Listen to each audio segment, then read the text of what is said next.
Olá, senhores, olá, senhoritas, muito bem-vindos, muito bem-vindas a mais uma videoaula aqui no canal. Dessa vez, uma aula de filosofia, dando continuidade aos nossos estudos sobre o Kant. Na nossa primeira aula, nós fizemos uma retrospectiva, uma revisão do que são as duas principais teorias do conhecimento. Nós falamos então sobre o empirismo e sobre o racionalismo, certo? Aí no finalzinho daquela aula, eu comentei com vocês que, guardadas as devidas proporções, guardados os devidos rigores, guardadas as devidas generalizações, o criticismo, que é o nome da teoria do conhecimento que Kant mesmo dá, o criticismo idealista ou o criticismo transcendental, ele é, de novo, dadas as devidas proporções, gente, para nós do ensino médio, para o vestibular, isso funciona. Não a hora que a gente está falando, claro, no ensino superior em filosofia.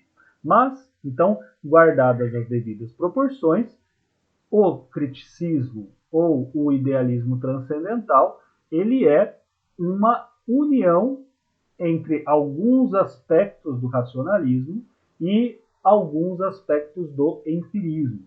Por isso que aquela aula, embora nós não tenhamos falado muito de Kant, ela é essencial para que a gente consiga mergulhar na sua teoria do conhecimento, certo?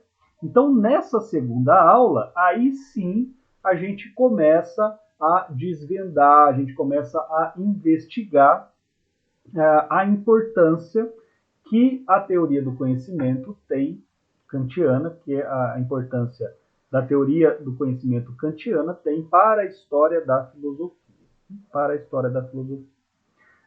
Para quem é um pouquinho mais experiente, sabe que o senhor Kant, ele é um daqueles filósofos que conceitua tudo, que dá nomes específicos, que constrói, né, que cria, que forja nomes que dentro da sua filosofia tem um significado muito específico.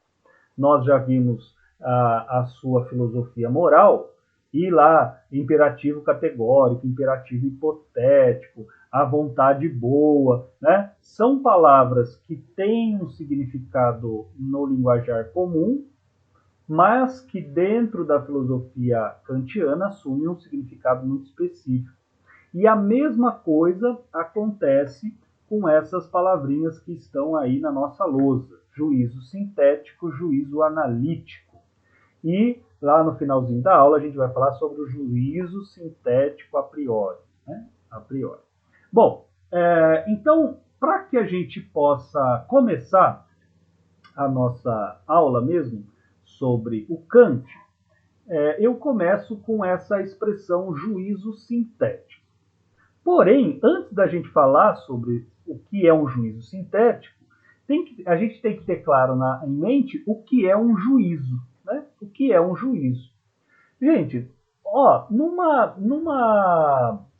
uma explicação muito simples, num português muito claro, juízo é qualquer afirmação sobre o mundo e que possui um sujeito e um predicado.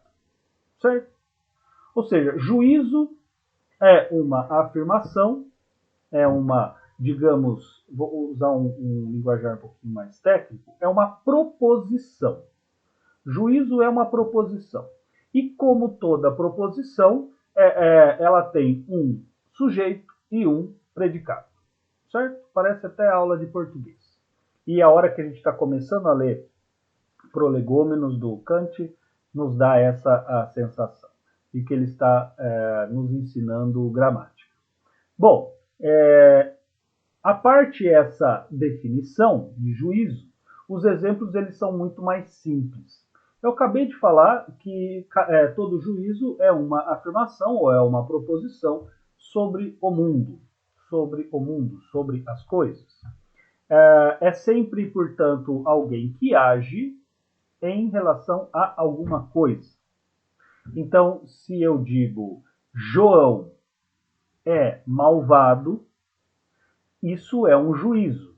É um juízo moral. Por quê? Porque malvado é a qualidade, é o predicado deste sujeito. Certo? Então, João é malvado. Eu estou emitindo um juízo moral. Aquela casa é bela. Eu estou emitindo um juízo estético. Por quê? Porque a beleza é constituinte daquela casa. Se eu disser Jonas é católico, eu estou emitindo um juízo religioso. Eu estou dizendo que a, digamos, catolicidade está presente em Jonas, ou seja, a qualidade de Jonas é, dentre muitas outras, o fato de ser católico. Certo? Todos os juízos, então a gente falou do juízo religioso, a água ferve a 100 graus Celsius. Isso é uma proposição, é um juízo científico, certo? Todos os juízos, sejam eles científicos, religiosos, morais, estéticos, eles são, então, compostos por predicado, por sujeito, e mais do que isso, eles podem, e é aí que nos interessa, todo juízo, ele pode ser dividido ou entre sintético ou entre analítico. Certo? Bom, o que significa um juízo sintético? Sintético, lembre-se de síntese, construção, formação. Ou seja, a ideia de que eu tinha uma situação X e que a partir deste juízo eu tenho uma situação X mais 1. Onde eu estou querendo chegar? Eu estou querendo dizer que Kant está querendo dizer que o juízo sintético, ele sempre aumenta o conhecimento que eu tenho do sujeito. Certo?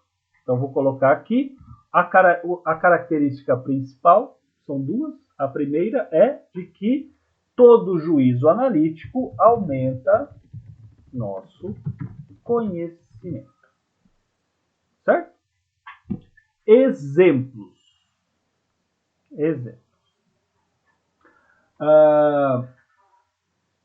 João é malvado. Por que essa proposição, por que esse juízo aumenta o meu conhecimento? Porque quando eu olho para o sujeito, João, só a palavra João não me dá pista sequer sobre o fato dele ser malvado. Ou seja, malvado não está dentro da definição de João. Certo? Espero que vai ficar mais fácil. Este lápis é rosa. Por que este lápis é rosa? É uma proposição sintética. Por que ela aumenta o nosso conhecimento? Porque dentro da definição, dentro do conceito de lápis, eu não tenho o predicado rosa. Certo? O lápis, em si mesmo, a sua definição, não tem cor. Tudo bem? Ou melhor, não tem uma cor definida. Enquanto este lápis é rosa, este lápis é vermelho e do Mickey, se vocês conseguem ver aí. Certo? Então, aumenta o conhecimento que eu tenho desse lápis. Esta caneta, ela é preta. Quando eu falo esta caneta é preta, eu estou também emitindo um juízo sintético. Por quê? Porque o fato dela ser caneta não significa necessariamente que ela deve ser preta. Tudo bem? Bom, o que todos esses exemplos têm em comum? Todos eles. Sim, já disse, aumenta o nosso conhecimento. Maravilha. Agora, como é que o que eu precisei fazer para aumentar o meu conhecimento? O que precisou entrar em ação para eu aumentar o conhecimento que eu tenho desse lápis, dessa caneta, ou então deste mouse, ao afirmar que ele é preto? Os meus sentidos, que o Kant chamará de sensibilidade, certo? Então, os órgãos dos sentidos, eles nos fornecem o conhecimento para aumentar, nos fornecem informações para que eu aumente o meu conhecimento sobre um determinado sujeito. Na frase, este lápis é do Mickey, para que eu conseguisse fazer essa afirmação, eu precisei dos meus órgãos do sentido, eu precisei da visão para afirmar que ele é do Mickey. Certo? E assim eu falo do mouse, etc, etc, etc. Então, o juízo sintético, ele aumenta o conhecimento que eu tenho sobre as coisas do mundo, e por extensão, do mundo, porém, necessita da sensibilidade. Certo? Necessita dos órgãos do sentido. Então, quer dizer,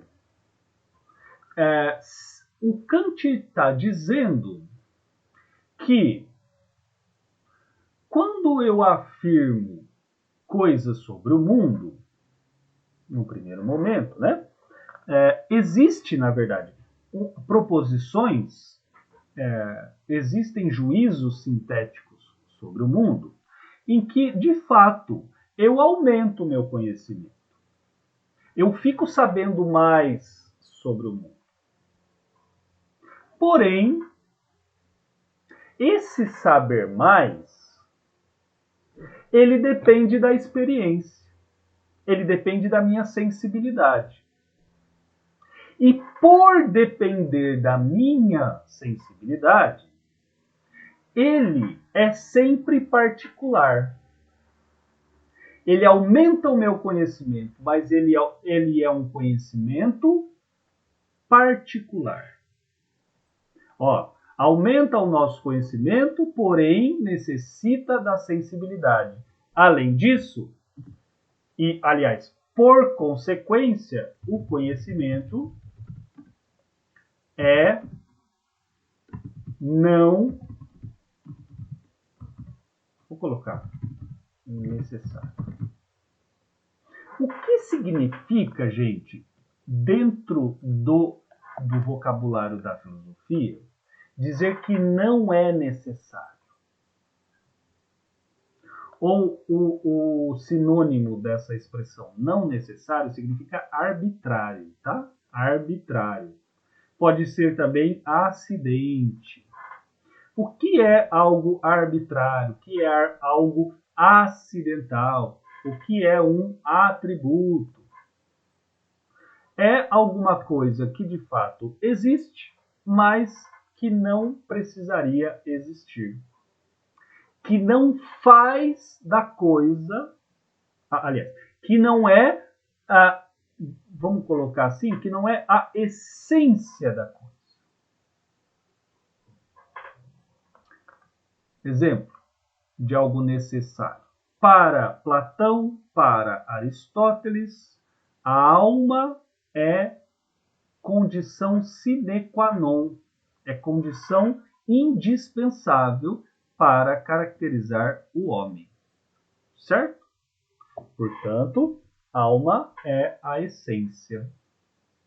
Enquanto que o cabelo comprido ou o cabelo enrolado não é necessário, é um atributo, é um acidente. O homem, ele ainda continua sendo homem, mesmo não tendo cabelo, ou mesmo tendo cabelo comprido e não curto. Porém, o homem deixa de ser homem na medida em que ele deixa de ter alma. Certo? Certo? Bom, aí é que começa a complicar um pouquinho as coisas. Porque, olha só, o conhecimento que eu posso ter sobre o mundo, Kant está dizendo, o conhecimento que eu posso ter sobre o mundo é um conhecimento particular, é um conhecimento não necessário. Por quê? Porque a sensibilidade, ela nos ajuda a catalogar ou decodificar, vamos colocar assim, né? Decodificar os objetos, mas pelos sentidos. Então, quando eu falo, então eu só faço afirmações particulares sobre o mundo dentro do juízo sintético. Esse é um lápis vermelho, esse é um lápis rosa, aquele é um lápis não sei o quê. Ou seja, qual é a definição, qual seria uma definição universal sobre o que é o lápis? Porque esse é o problema. A ciência, ela não estuda apenas a maré de Copacabana, da praia de Copacabana. A ciência, ela chega a afirmações gerais, a afirmações universais, a juízos universais. Ou seja, há um conhecimento sobre as marés de uma maneira geral, que pode ser aplicada na Praia Grande e na praia de Copacabana. Certo? Então, guarda no seu coração esse juízo sintético por enquanto. Certo? Aí a gente passa então para o juízo analítico. Um juízo analítico é análise, significa síntese, significa quebra, significa partilha, certo? Há, segundo Kant, um outro tipo de juízo, um outro tipo de afirmação, que é essa afirmação, que é esse juízo analítico. Então, o que significa um juízo analítico? Também é uma expressão sobre o mundo, porém, que não aumenta o conhecimento que eu tenho sobre o mundo. Ó, vamos colocar aqui. Não aumenta nosso conhecimento. Não aumenta o nosso conhecimento sempre, né? Sobre o objeto, sobre o mundo. Pensemos em exemplos. O homem é racional. Por que essa afirmação, ela, segundo Kant, se encaixa dentro de um juízo analítico? Porque na definição de homem já está, como na essência, né, como se fosse não, já está a qualidade de ser racional. Isso significa que o homem só é homem quando é racional. Acabamos de falar da alma, né? O homem João tem alma. João tem alma? João de Almeida Prado.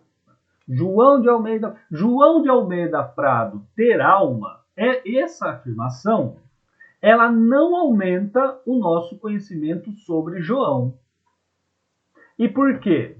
Porque ter alma é algo essencial dos seres humanos. Quando eu falo João, claro, tomando João como tomando João como ser humano, eu não preciso necessariamente dizer que João, um ser humano, aquele que tem alma. Evidente que essa afirmação, né, por favor, essa afirmação, João tem alma, ela é um juízo analítico dentro do contexto platônico, aristotélico, medieval, ou de qualquer pessoa que acredita que todos os seres humanos tenham alma. Né? Ponto final. Agora, o próprio Kant, ele dará, na verdade, como exemplo, outros. Além, né? Além não. Ao invés de João tem alma. Ele dirá assim, quando eu afirmo, todo corpo é extenso. Todo corpo é extenso. Em outras palavras, todo corpo tem extensão. Quando eu afirmo que todo corpo tem extensão, eu não aumento o meu conhecimento sobre um determinado corpo. Por quê? Porque para que algo se constitua, se defina como corpo, é preciso que ele tenha extensão. O lápis tem extensão. Grande merda, afinal de contas, todo objeto, todo corpo tem extensão. Certo? Se eu digo, o todo é maior do que as partes, isso também é um juízo analítico. Afinal de contas, na ideia do todo está compreendida. Aliás, vamos usar, né? Vamos falar igual Kant. Na ideia do sujeito estão inseridos os seus predicados. Quer dizer, na ideia de todo já está contida o seu predicado, o restante, ou seja, de que ele é maior do que as partes. Então, quando eu falo, sabe por que, né, o todo é maior que as partes? Afinal de contas, você sabe que o todo é maior que as partes. Grande coisa. No máximo, o máximo que um juízo analítico pode nos proporcionar é uma clareza sobre o mundo, mas não um conhecimento sobre o mundo. Eu analiso, eu separo a fim de compreender melhor uma definição inicial. Imagina um núcleo, né? Um ponto lá, uma pizza, sempre uso esse exemplo, né? Imagina uma pizza, e para que você conheça essa pizza melhor, saber do que ela é de fato feita, você poderia levar em laboratório e separar os seus ingredientes. Ela é composta por tantos gramas de carboidrato, tantos gramas de gordura, tantos gramas de blá blá blá blá blá. Mas isso já está lá. Agora, embora o juízo analítico ele não aumente o nosso conhecimento,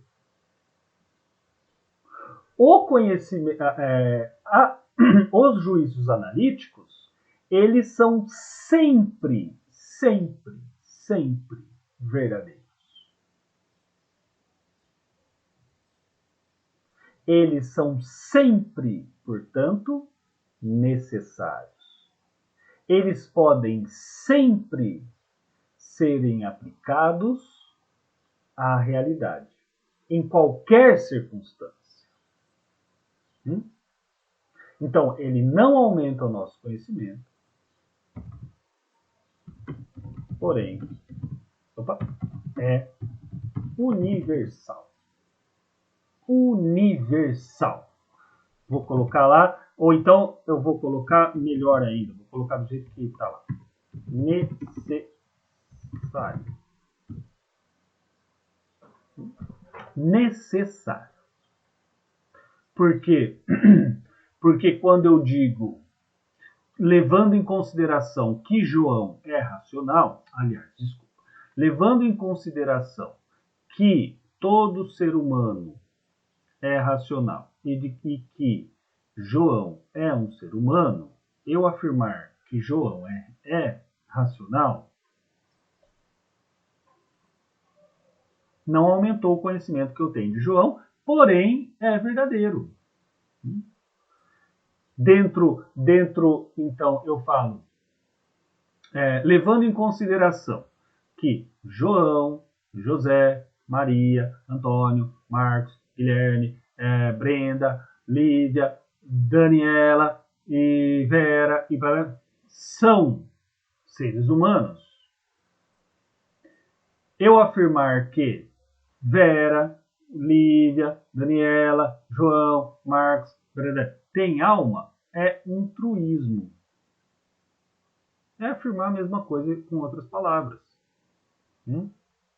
Não aumenta o conhecimento que eu tenho dessas pessoas específicas, levando, claro, em consideração que se tome o ser humano como um ser racional.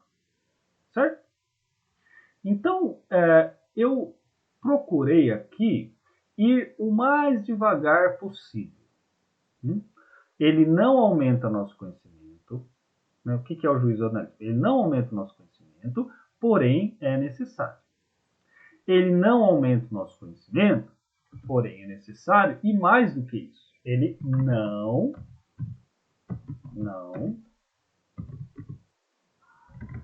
depende da experiência. Por que ele não depende da experiência? Por que ele não depende da sensibilidade? Porque, lembre-se, pensa lá, todo o corpo é extenso, eu não preciso olhar para a realidade e ver, nossa, é verdade, olha só, e essa caneta é extensa, aquele giz é extenso, o livro tal é extenso. Eu não preciso disso. Por quê? Porque na definição de corpo já está a qualidade de extensão. Certo? Então, nós poderíamos dizer o seguinte, aqui, para fechar esse ponto. O juízo sintético, ele é... Opa! Cadê a minha lousa aqui que eu perdi? Clicando errado. O juízo sintético, ele é, na enorme maioria das vezes, a posteriori. Juízo sintético a posteriori. O que significa no vocabulário kantiano a posteriori? Significa depende da experiência. Certo? Enquanto o juízo analítico, ele é analítico. Ele é a priori. Por quê? Porque ele não depende da experiência. Joia? Bom,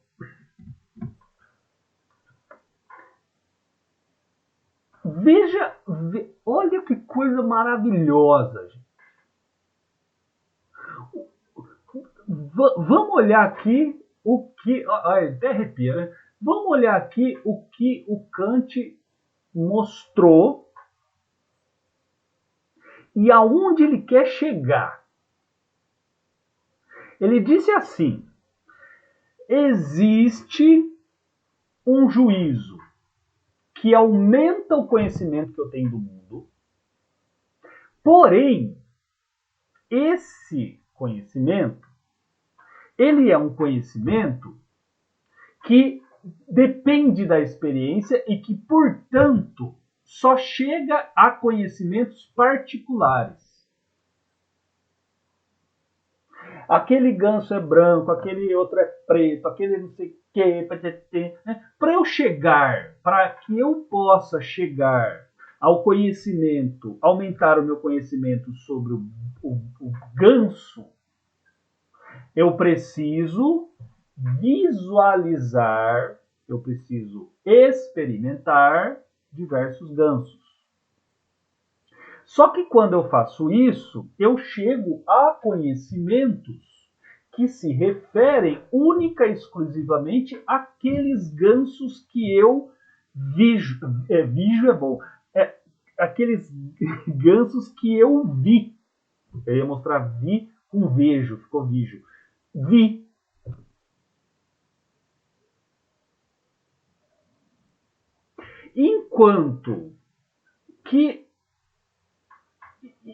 Enquanto que o juízo analítico, a priori, ele chega, ele é sempre verdadeiro, ele é universal, porém, ele não aumenta o conhecimento que eu tenho do mundo. Ele, no máximo, clarifica aquilo que eu já sei. E qual que é a treta aí? Aonde está o problema? O problema está, segundo Kant, aliás, o que o Kant quer fazer? O Kant está se perguntando como é possível um conhecimento, como é possível o conhecimento científico, por exemplo, além de outras perguntas, ele vai se perguntar, como é possível o conhecimento científico? Por quê? E por que faz todo sentido essa questão? E por que eu fiquei aqui quase meia hora só falando desses dois aí? Porque o conhecimento científico, ele não é nenhum desses dois. Olha que loucura, velho. Se produz ciência, ó, século XVIII e XIX, a ciência da natureza está mais do que consolidada. E a questão do Kant é como ela é possível? Por aqueles dois aí, por esses dois, não é possível. E eu espero que você tenha entendido isso. Se você não entendeu, se pare e volta tudo. E volta toda a aula. Por que não é possível? Eu tenho... Porque os conhecimentos científicos, eles são sobre a natureza, ou seja, eles aumentam o conhecimento que eu tenho sobre a natureza, mas, além disso, eles também são universais.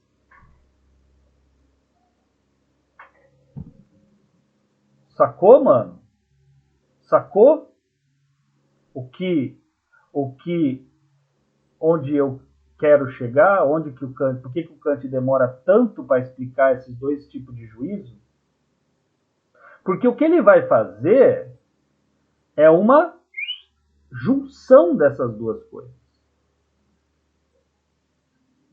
Ou seja, para que a ciência seja possível, os juízos científicos eles têm que ser sintéticos. Por quê? Porque a característica de ser sintético se mostra pelo aumento do nosso conhecimento. Agora, não pode ser a posteriori. Porque a posteriori é um conhecimento particular. Então, em resumo, os juízos que fazemos sobre o mundo devem ser, e no caso do Kant, que são juízos sintéticos a priori.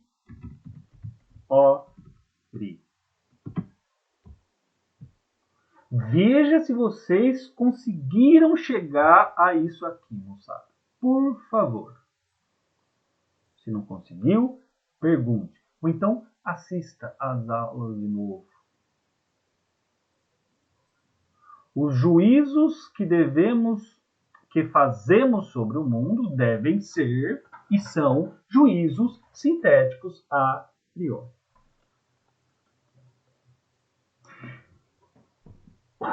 Velho, por que a ciência é possível? Todas as ciências. Por que as ciências da natureza elas são possíveis?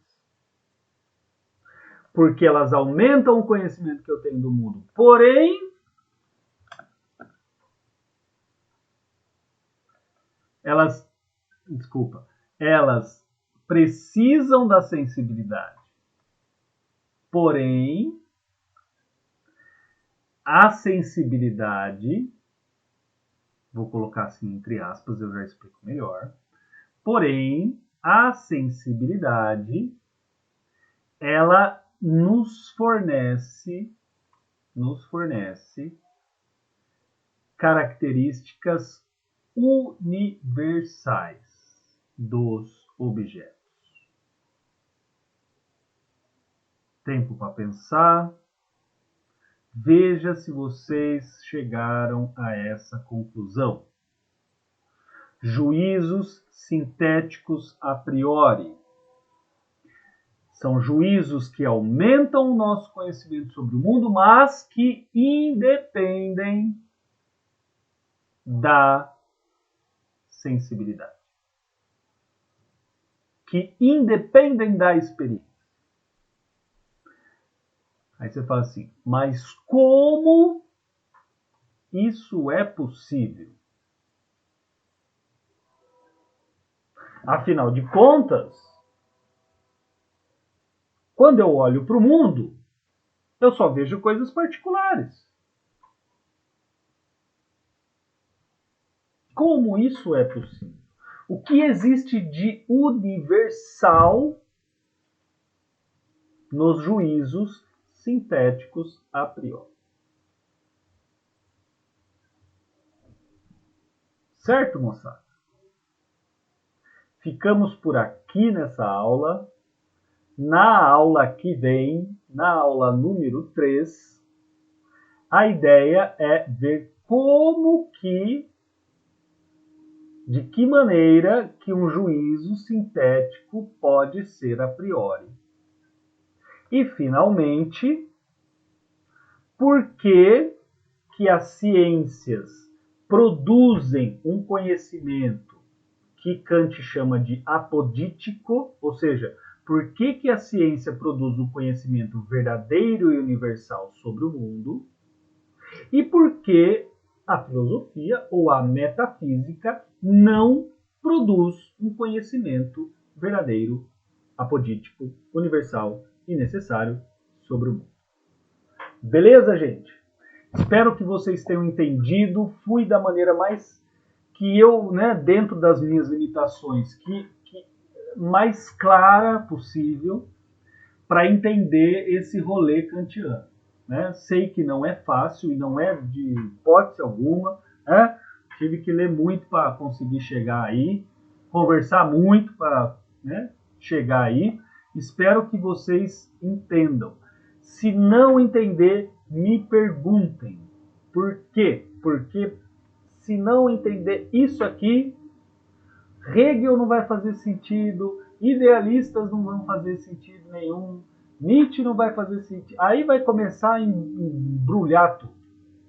Beleza, manos e minas? Um beijo. Muito obrigado pela paciência. Muito obrigado pela audiência. Até a próxima. Valeu!